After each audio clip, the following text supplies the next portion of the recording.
हरिओम.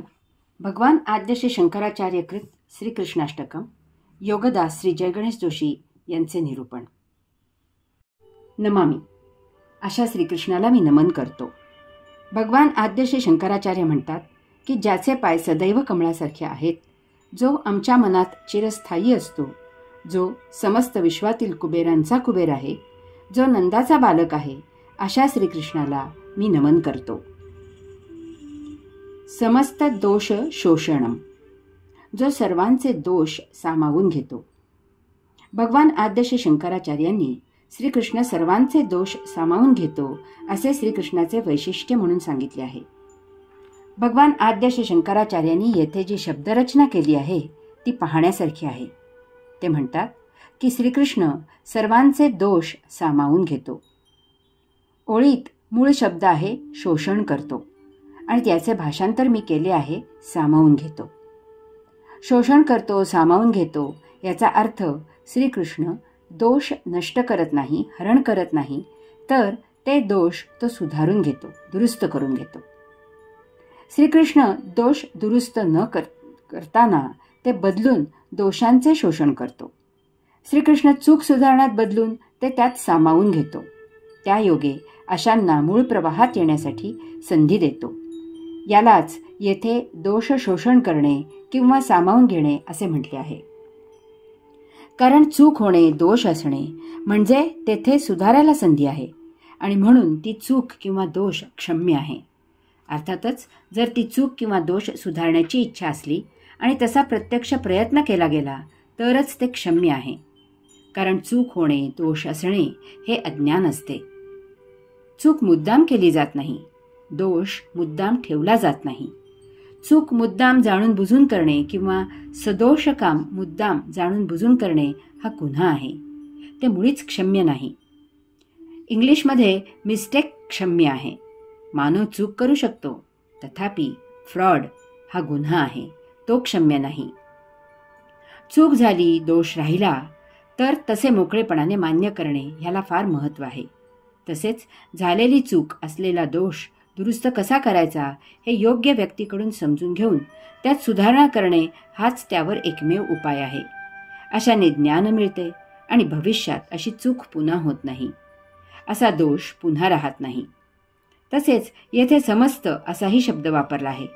याचा अर्थ जो सुधारू शकतो त्याला सुधारण्याची इच्छा आहे. जो सुधारण्यासाठी प्रयत्न करू लागतो त्या प्रत्येकाला श्रीकृष्ण तशी संधी देतो. किंवा एखाद्याने चूक लक्षात आणून दिल्यावर ज्याला अपराधी भाव येतो आणि झालेल्या चुकीबद्दल दिलगिरी व्यक्त करून जो ती चूक सुधारायला घेतो तो क्षमेसाठी पात्र आहे. अशाला संधी देऊन सुधारणा करून घ्यावी. याचा अर्थ श्रीकृष्ण सज्जनांना सुधारून घेतच असे. परंतु जरी एखाद्या दुर्जनाला जर उपरती झाली तरी त्यालाही सुधारायला संधी देऊन श्रीकृष्ण मूळ प्रवाहात सामावून घेत असे. श्रीकृष्णाचा मेहुणा रुक्मिणीचा भाऊ रुक्मी हा श्रीकृष्णाच्या विरुद्ध होता. त्याने वडिलांना तुरुंगात टाकून राज्य काबीज केले होते. तो जरासंधाच्या बाजूला होता. शिशुपालाचा तो घनिष्ठ मित्र होता. त्याने श्रीकृष्णाच्या लग्नाला विरोध केला होता. तथापि पुढे तो सुधारला. भारतीय युद्धात तो पांडवांच्या बाजूने लढला. श्रीकृष्ण दोष सामावून का घेतो? श्रीकृष्ण पाप का सामावून घेत नाही? श्रीकृष्ण दुःख का सामावून घेत नाही? कारण याला द्वंद्वाच्या वैश्विक नियमांचा अडसर आहे. यामुळे तसे करणे अशक्य आहे. मग श्रीकृष्ण पाप किंवा दुःख याबाबत काय करतो हे समजून घेण्यासारखे आहे. श्रीकृष्ण पाप सामावून घेऊ लागला तर ते शक्य होत नाही. उदाहरणार्थ खून केला तर ते पाप सुधारणार कसे? अब्रू लुटली तर हे पाप सुधारणार कसे? म्हणून श्रीकृष्ण पापामुळे निर्माण झालेले संचित उपभोगायला लावून पाप नष्ट करतो. म्हणजे त्याबरोबर पुण्यही नष्ट होते आणि असा पाप पुण्य याच्या अतीत अद्वैतात प्रवेश करतो. यथाकाळी त्याची मुक्तीची यात्रा सुरू होते. याचप्रमाणे श्रीकृष्ण दुःख सामावून घेत नाही. घरी मयत झाल्याचे दुःख सामावून कसे घेणार ते शक्य नाही. अशा वेळी श्रीकृष्ण ज्ञानयोगे दुःख नष्ट करतो. त्याबरोबर सौख्यही नष्ट होते आणि असा सुखदुःख याच्या अतीत अद्वैतात प्रवेश करतो. यथाकाळी त्याची मुक्तीची यात्रा सुरू होते. परंतु पाप किंवा दुःख याप्रमाणे श्रीकृष्ण दोष नष्ट करू शकत नाही. कारण दोष याच्या विरुद्ध काहीही नाही. निर्दोष असणे हे अपेक्षित आहे, त्यामुळे संचित निर्माण होत नाही. तसे पुण्य करणे किंवा सुख मिळवणे हे अपेक्षित नाही. तसे केले तर त्याचे संचित निर्माण होते. निर्दोष याविरुद्ध सदोष असू शकत नाही. कारण समजा की पाप नष्ट केले तर द्वंद्वाच्या नियमाप्रमाणे पुण्यही नष्ट होते, किंवा दुःख नष्ट केले तर द्वंद्वाच्या नियमाप्रमाणे सुखही नष्ट होते आणि येथे अद्वैत प्राप्त होते. परंतु याप्रमाणे जर सदोष नष्ट केले तर निर्दोष नष्ट होत नाही, ते तसेच टिकते, तसेच राहते. कारण येथे मुळातच द्वंद्व अस्तित्वात नाही. सदोष असणे हेच अपेक्षित नाही, तथापि निर्दोष असणे हे मात्र अपेक्षित आहे. म्हणून श्रीकृष्ण दोष शोषून घेतो, सामावून घेतो.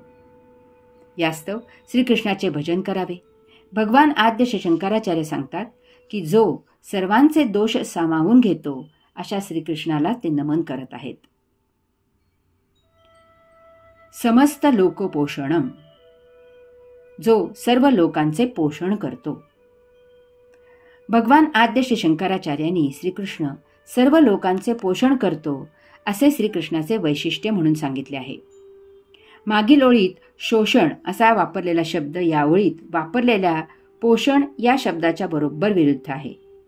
तथापि योग्य गोष्टी शोषण केल्या आणि योग्य गोष्टी पोषण केल्या तर हे विरुद्ध असलेले शब्द सकारात्मक कार्य करतात. चूक शोषण करून सामावून घेऊन सुधारून घेता येते, परंतु चूक पोषण केली तर अशा चुका होतच राहतील. यात काहीही कधीही सुधारणा होणार नाही. याचे वाईट परिणाम दीर्घ कालावधी भोगावे लागतील. उदाहरणार्थ, आपल्या मुलाने चूक केली तर केवळ तो आपला मुलगा आहे म्हणून त्याची चूक पोटात घ्यायची नाही. त्याला त्याची शिक्षा भोगायला लावायची आणि मग आता तो सुधारतो का याची वाट पाहायची. त्यासाठी त्याला मदत करायची. तसेच आतंकवाद्यांना सुधारायचा नसता उद्योग करायचा नाही. ते कधीही सुधारू शकत नाहीत. त्यांना दया, माया, क्षमा दाखवायची नाही. देशद्रोह्यांना पोसायचे नाही. त्यांना ठार करणे हाच एकमेव उपाय असतो. येथे समस्त लोकांचे श्रीकृष्ण पोषण करतो असे भगवान आद्यश्री शंकराचार्य सांगत आहेत. श्रीकृष्ण भगवंत श्री योगेश्वर पुरुषोत्तम म्हणजेच विश्वनिर्माता, विश्वेश्वर, ब्रह्मांड नायक, अंशात्मा, आत्मा, परमात्मा, आत्मपरब्रह्म, परमदिव्य महाऊर्जा आहे. त्या योगे येथे ब्रह्मांडात विश्वे निर्माण झाली आहेत आणि ती त्याच्यामुळे टिकून आहेत. यामुळे ब्रह्मांडात सतत उत्पत्ती, स्थिती, लय असे होत असते. येथे श्री शंकराचार्यांनी समस्त असा शब्द वापरला आहे. संपूर्ण ब्रह्मांडाला महादिव्य परम ऊर्जेचा सतत पुरवठा होत असतो. यामुळे येथे ब्रह्मांड टिकून आहे. त्यात सतत वृद्धी होत असते. समस्त याचा अर्थ सज्जनांसह दुर्जनांनाही हीच परम महादिव्य ऊर्जा मिळत असते. कारण या विश्वात अन्य ऊर्जा उपलब्ध नाही. चोरांना आणि त्यांना पकडणाऱ्या पोलिसांनाही हीच ऊर्जा मिळत असते. सर्वसामान्य जनता आणि आतंकवादी यांना हीच ऊर्जा मिळत असते. यास्तव चोर, गुन्हेगार, आतंकवादी यांना कमी लेखू नये. तेही खूप हुशार असतात. त्यांचा सामना थंड डोक्याने करावा. त्यांचा सामना करता येतो आणि सज्जनांचे रक्षण होऊ शकते. कारण 1. असे लोक जसा कुत्रा ट्रकवर भुंकत झेप घेतो तसे आततायी असतात आणि यामुळे ते चुका करतात आणि सापडतात. 2. असे लोक फार फार भावनाविवश होत असतात. म्हणूनच तर ते चोर, गुन्हेगार, आतंकवादी होऊ शकतात. याचा फायदा त्यांना पकडल्यावर होतो. ते सर्व काही कबूल करतात आणि सर्व कार्यवाहीची माहिती देतात. 3. असे लोक जसे बाह्यभागी झगडा करत असतात तसेच ते स्वतःच्या अंतस्भागीही झगडा करत असतात. कारण त्यांना अंशात्म्याकडून कधीही साथ मिळत नाही. उलट त्यांना आतून विरोध होत असतो. ते मनोरुग्ण असल्यामुळे चुका करतात आणि सापडतात. सापडले की त्यांची सत्सद विवेक बुद्धी जागृत होते, भावना विवश होतात आणि पटापट सर्व माहिती देतात. 4. अशांना जनसामान्यांचा कधीही पाठिंबा मिळत नाही. उलट विरोधच होतो. त्यांना कोठेही प्रतिष्ठा मिळत नाही. यामुळे सतत दडपणाखाली लपून छपून जगावे लागते. त्याचाही त्यांना उभं घेतो, वैताग येतो. असे एखाद्या योगगुरूच्या सान्निध्यात येतात आणि मग सुधारतात. यास्तव श्रीकृष्णाचे भजन करावे. भगवान आद्य शंकराचार्य सांगतात की जो सर्व लोकांचे पोषण करतो त्या श्रीकृष्णाला ते नमन करत आहेत. समस्त गोपमानसम, जो सर्व गोपगोपींचा मनकवडा आहे.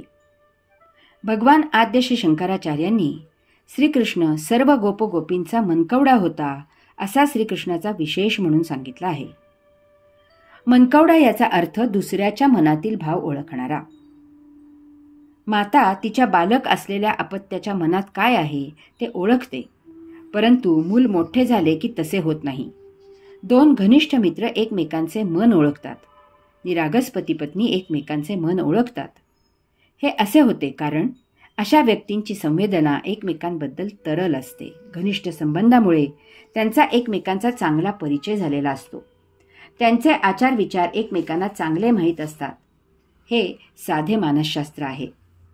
भगवान आद्य श्री शंकराचार्य सांगतात की श्रीकृष्ण सर्व गोपगोपींचा मनकवडा होता.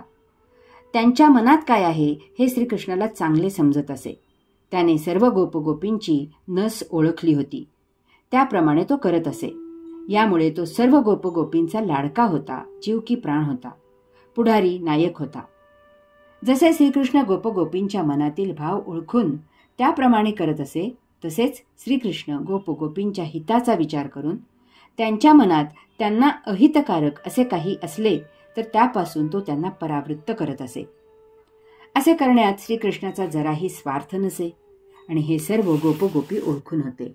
यामुळे सर्व गोपगोपींचा श्रीकृष्ण जरा जास्तच लाडका झालेला होता. ते सर्व त्याच्या अर्ध्या वचनात असत. श्रीकृष्णाने सांगावे आणि सर्व गोपगोपींनी तसे ते लगेच करावे असे घडत असे. श्री शंकराचार्यांनी येथे सर्व असे म्हटले आहे कारण श्रीकृष्णाकडे जराही भेदभाव नव्हता. तो सर्वांना सारख्याच प्रकारे सांभाळून घेत असे. जे काही असेल ते त्याच्या स्वतःसह समप्रमाणात विभागून घेत असे. आजही आपण पाहतो की सार्वजनिक ठिकाणी जो सर्वांना काय पाहिजे हे वेळीच ओळखून त्याप्रमाणे ते मिळवून देण्याचा प्रयत्न करतो, तो पुढारी लोकप्रिय असतो. पुढाऱ्यांनी जनतेची नाडी ओळखलेली असते. जनतेचे जे मत तेच त्यांचे मत असते. योग्य काय आहे यापेक्षा जनतेला काय पाहिजे या रेट्याने सार्वजनिक गोष्टी केल्या जातात. एवढ्यामुळेच सार्वजनिक संस्थांचा कारभार अनागोंदी असतो. हे ज्यांना जमत नाही ते राजकारणात मागे पडतात. दुर्दैवाने आज अध्यात्मात असे भोंदू मिरवत आहेत. आध्यात्मिक तत्वे काय आहेत हे परखडपणे सांगण्यापेक्षा साधकांना काय पाहिजे त्यापुढे मान तुकवली जाते. त्याप्रमाणे आध्यात्मिक मठ आश्रम चालवले जातात. यामुळे पुढे आणखी एक महाभयावह गोष्ट घडते आहे. ज्यांना योग अध्यात्म याचा गंधही नाही, परंतु साधकांना हवे असलेले कसे पुरवायचे, त्यासाठी भपकारा कसा करायचा, शिबिरे कशी भरवायची, इतरांकडून पुस्तके लिहून घेऊन ती स्वतःच्या नावावर कशी छापायची, याचे धंदेवाईत कसं बसलेले भोंदू मठ आश्रम चालवत आहेत. हा एक लोकप्रिय असा धंदा झाला आहे. यामुळे यामधून तसेच पाखंडी आणि ढोंगी योगी तयार होतात. योगाबद्दल योग्य मार्गदर्शन नसल्यामुळे त्यांच्या बुद्धीत चुकीच्या कल्पना ठाण मांडून घट्ट बसतात. अशांना योग म्हणजे काय ते कधीही समजत नाही. श्रीकृष्णाच्या मनकवडेपणाचा अर्धाच आदर्श घेतात, परंतु त्याचा परखडपणा घेत नाहीत. त्याचा लोकहिताचा विचार आणि त्याप्रमाणे आचार घेत नाहीत. एखादी गोष्ट अहितकारक कशी आहे हे ते समजावून घेत नाहीत. अशा श्रीकृष्णाचे भजन करावे, त्याला समजून घ्यावे आणि त्याप्रमाणे वर्तन करावे. भगवान आद्य श्री शंकराचार्य सांगतात की जो सर्व गोपगोपींचा मनकवडा आहे त्या श्रीकृष्णाला ते नमन करत आहेत. लालसम म्हणजे जो तत्पर आहे. लालस म्हणजे उत्सुकता, उत्कटता, तत्परता. भगवान आद्य श्री शंकराचार्यांनी श्रीकृष्ण तत्पर होता हा त्याचा विशेष म्हणून सांगितला आहे. आपण टीका याचा अर्थ समग्र रसग्रहण असा न घेता आता टीका म्हणजे वाभाडे काढणे असा घेतला आहे आणि व्यवस्थित प्रचलितही केला आहे. वाभाडे काढणे हा रसग्रहणाचा एक भाग आहे याचे भान सुटले आहे. यामुळे ज्ञानेश्वरी ही भगवद्गीतेवरील टीका आहे असे बोलले की भुवया उंचावतात आणि असे चुकीचे कोण बोलत आहे अशा नजरेने पाहू लागतात. अशांना टीका हा शब्द ज्या अर्थी माहीत नाही त्या अर्थी त्यांना ज्ञानेश्वरीही माहीत नाही हे सहजच लक्षात येते. आणि प्रश्न पडतो की यांना काय सांगावे. याचप्रमाणे लालसा हा शब्द वापरला जात आहे. लालसा याचा अर्थ आहे अति उत्सुकता, उत्कटता, तत्परता. परंतु यामधून लालसा म्हणजे लापटपणा, अधाशीपणा, हवरटपणा असा घेतला जातो. श्रीकृष्णामध्ये उत्सुकता, उत्कटता आणि तत्परता होती. एखादी गोष्ट करायची म्हणजे तो ती लगेच करत असे. यामुळेच त्याने अल्पकाळात महान अवतार कार्य केले, इतरांना कामाला उद्युक्त केले. त्याचा सहवास म्हणजे इतरांसाठी उत्साह आणि उन्मेष असे. प्रसंग आला की तत्पर निर्णय घेऊन त्याने त्या प्रसंगामधून मार्ग काढला. बालपणी त्याला मारायला आलेले राक्षस, कंसवध, त्याने लढाई करून ठार केलेले राक्षस, महाभारत, युद्ध किंवा अशा सर्व प्रसंगी त्याने माया, ममता याला थारा दिला नाही. प्रत्येक वेळी वेळ न घालवता तत्पर आणि अचूक निर्णय घेऊन त्याने आपले अवतार कार्य पूर्ण केले. आपण कसे एखादी गोष्ट करावी असे वाटले की करू, पाहू असे म्हणत वेळ काढत राहतो. अर्थातच याला अपवादे आहेतच. कामाकरता लागणारा मनस्वीपणा असावा लागतो, तरच कामे झटपट वेळच्या वेळी उरकली जातात. अशा लोकांकडे कामाचा झपाटा उरक असतो. म्हणूनच असे लोक जेथे असतात त्या सार्वजनिक संस्था चांगल्या प्रकारे चालतात. यासाठी श्रीकृष्णाचे भजन करावे. भगवान आद्य श्री शंकराचार्य सांगतात की जो तत्पर आहे अशा श्रीकृष्णाला मी नमन करतो. नमामि कृष्ण. अशा श्रीकृष्णाला मी नमन करतो. भगवान आद्य श्री शंकराचार्य म्हणतात की जो सर्वांचे दोष सामावून घेतो, जो लोकांचे पोषण करतो, जो सर्व गोपगोपींचा मनकवडा आहे, जो तत्पर आहे, अशा श्रीकृष्णाला मी नमन करतो. चौथे स्तोत्र संपन्न. हरि ओम. ओम तत्सत त्वम असि.